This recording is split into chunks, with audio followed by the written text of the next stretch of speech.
Okay, so this drone, like I told before, this drone having a problem in the liquid level metal gauge. So we find that the cable was the problem.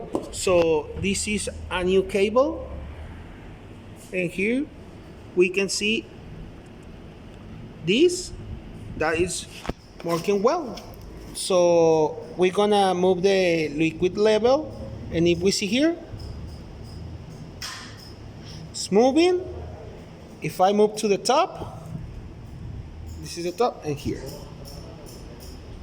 So I'm gonna again drop it.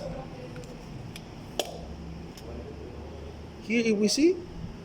So now it's working well. So we need to change the cable to fix this problem.